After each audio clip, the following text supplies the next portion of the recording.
Hey, Larry O'Connor here, and we've got to talk about Kid Rock in the Oval Office. Did you see this yesterday? He showed up, and well, take a look. That that's the wrong video. Let's try this again. Hey, it's Larry O'Connor, and we've got to talk about Kid Rock in the Oval Office. Did you see this yesterday? It is, well, it's something to behold. Take a look at that suit. I don't think I could carry that off. I mean, when you're Kid Rock and you're asked to go meet the president and you show up in that, you're making a statement. As Peter Ducey of Fox News said, it looks like he's about to be shot out of a cannon. This is definitely an Evil Knievel look. But what they were there to talk about is actually something kind of important. It's these user fees that ticket outlets and scalpers and ticket brokers put on top of concert, sports, and theater tickets. I got an opinion about that. We'll share it in a minute. But first, let's talk about the outfit. Speed. I know you put, I want to make sure Alina Haba gets her credit too, because I know she worked very hard on this, but thank you for making this happen so quick. Anyone who's bought a concert ticket in the last decade, maybe 20 years, no matter what your politics are, knows that it's a conundrum. You buy a ticket for $100, by the time you check out, it's 170. You don't know what you can charge for it, but more importantly, these bots, they come in to get all the good tickets to your favorite shows you want to go to, and then they're relisted immediately for sometimes a 400 or 500% markup. And the artists don't see any of that money. And, ultimately, I think this is a great first step. I would love down the road if there would be some legislation that we could actually put a cap on the resale of tickets. And I'm a capitalist and a deregulation guy, but they've tried this in some places in Europe, and it seems to be the only thing that's us as artists be able to get the tickets into the hands of the fans at the prices we set. All right. So a couple of things. And I do want to talk about that issue with the tickets in a second, but that outfit, it got a lot of people's attention. And it said there's really weird people who hate Donald Trump and basically hate Trump voters who are trying to make a case about this outfit disrespecting the Oval Office. And they specifically refer to President Zelensky of Ukraine. Like, for instance, here's an example of Jamie Weinstein, who is a podcaster and a right of center columnist who does not like Donald Trump. He says, take a good look, Zelensky. This is how you properly dress when meeting our president. And this guy, Alex Cole, I don't know, I think he's a rando or something. He's got a pretty good number of followers, though. Progressive software engineer says Zelensky disrespected the Oval Office for not wearing a suit. Man, F you all. All right, if you don't remember what we're talking about here, this was the scene when Zelensky came to the White House. And let me just be clear. He's the president of a foreign nation engaged in a war with Russia. He came to the White House to sign a deal over mineral rights in his country to secure further funding from the United States taxpayer for his war effort and to hopefully negotiate a ceasefire and maybe a treaty to end the war, which is a little different than Kid Rock, a concert performer and recording artist showing up to talk about ticket scalping. But here's what happened when Zelensky showed up wearing his sort of pretend, not very authentic military fatigues, because he's a man at war, My second question for President Zelensky. Why don't you wear a suit? Why don't you wear a suit? You're the highest level in this country's office, and you refuse to wear a suit. Just want to see if do you own a suit? Yeah, you have problems. A lot of Americans have problems with you not respecting. I don't have such. I will wear a costume after this war will finish. Okay. Yes, maybe one. Maybe something like yours. Yes, Maybe something better. I don't know.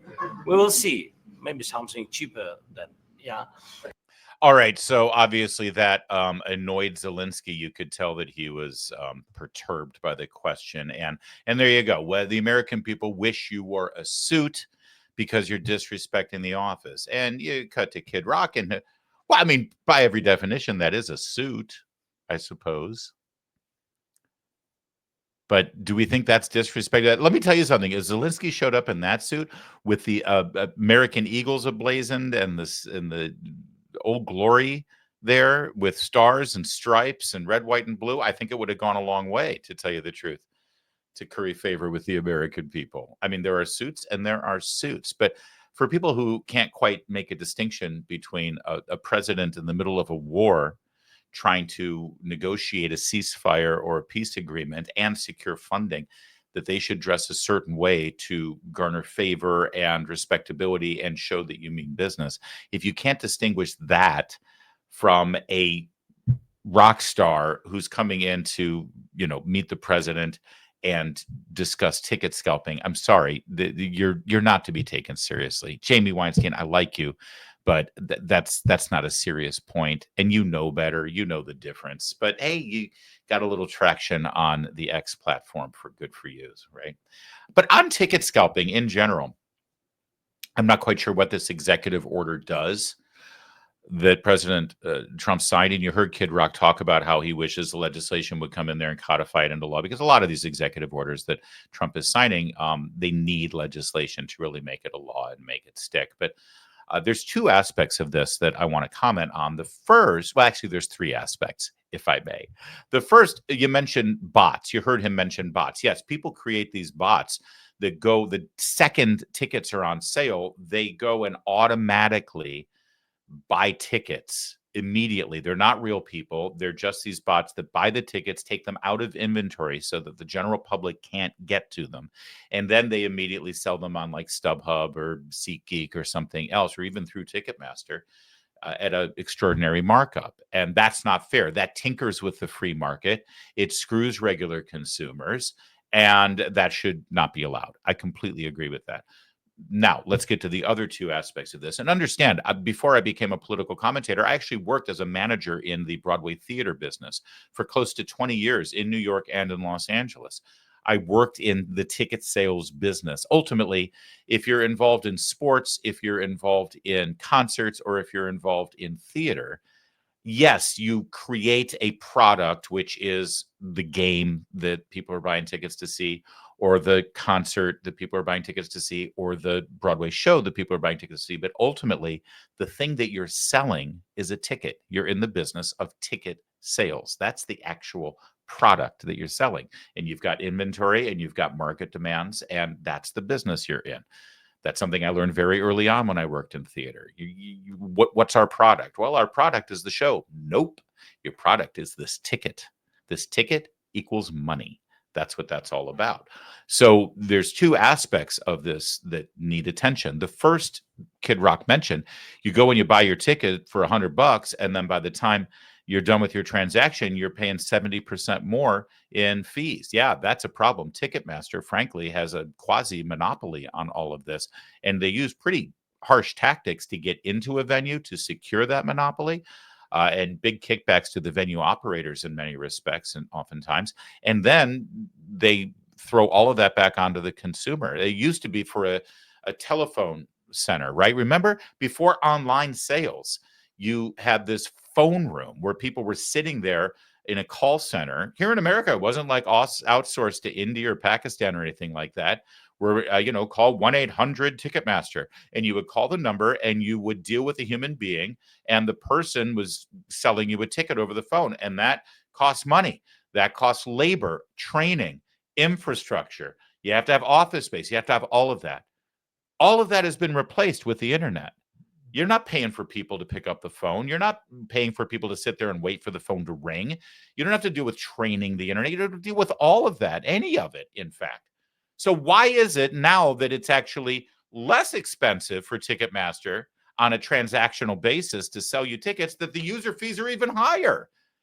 It should be lower because it's such an easy process. It's all through the internet. And the answer is because Ticketmaster's got you by the nads. And they're going to charge you whatever, because where are you going to go? They have a monopoly. They have an exclusive. Whether it's, for the most part, it's Ticketmaster's problem. So that's a problem right there. That needs to be addressed, and that should be fixed. I wish that there were market considerations for it, but other than on Broadway, where there is a competitor, it's Telecharge. There's two major ticket selling operators on Broadway, Ticketmaster and Telecharge, and they sort of keep each other in check. But for the rest of the country, that's not the case for the most part. You've got one, Ticketmaster, and they've got the monopoly. And when there's a monopoly, the consumer gets screwed. So I agree something needs to be done about that. And I'm shocked that the Department of Justice hasn't looked into the monopoly practices of Ticketmaster up until now. But then there's the other part. The other part is very much a free market concern, and that is it's supply and demand, right? This whole thing is about supply and demand.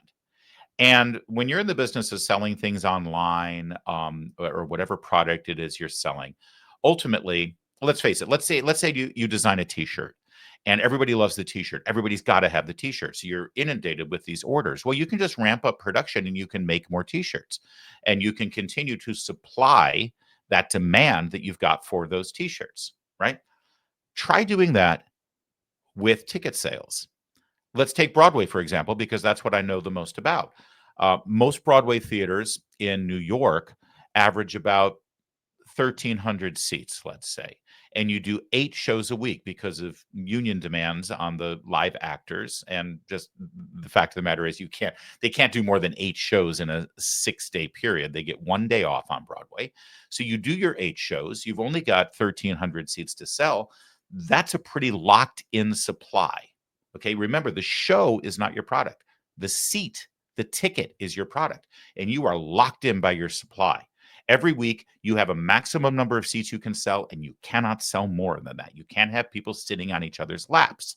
So if you've got a show that's very popular, let's say Hamilton, and everybody wants a ticket, well, as you can imagine, those seats are going to get sold out pretty quickly. And so what you're going to do as the consumer is, all right, I'm willing to wait 9 months. When there's another empty seat, I'll go ahead and do that, and I'll buy it 9 months from now. Or you can go to somebody who already has a seat for next week's show. If you have to see it next week, you're only going to be in New York next week, and it's already sold out. What do? Well, there are ticket brokers. There are people who have those seats, and they resell them. And they say, well, if you really have to see it next week, here's the ticket. I'll sell it to you, but you're going to pay a premium. And that's just the reality of market demands. I think the real problem here is that the venue owner and the artists involved don't get a piece of that action. They want a cut of that action. Somebody's making money off the show that the actors, the artists, the writers, the directors, and the theater owners aren't getting a cut of. And they don't like that. Trust me, if there was a way for them to make money off of the resale of these tickets, they'd be fine with the markups. They'd be fine with the brokers, because they're getting their cut too. So I would be reticent to let the government get involved in regulating this and in some way capping what people can make, because it's pure supply and demand.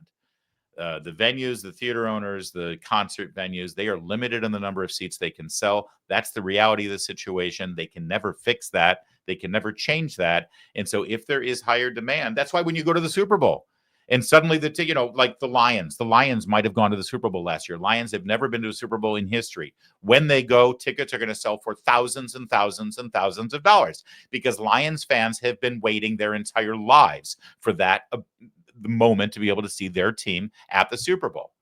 And there's only a certain number of seats in that stadium, and so you're going to pay a premium. That's the reality of free market economics. And you don't want the government ever getting their foot in the door on things like that, because if they start regulating the price of that stuff and determining, well, in this industry, we can go ahead and have a say and price control this stuff because it's not fair, well, then what's your rationale for other industries?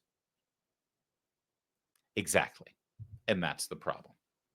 All right, that's just my take. I'd love your take as well. Number one, on Kid Rock's rockin' outfit. But number two, if you have an opinion on ticket scalping as well, or the ticket brokers and regulation there, go ahead and let me know in the comments. Anyway, thanks for watching. See you next time. Like and subscribe. Appreciate it.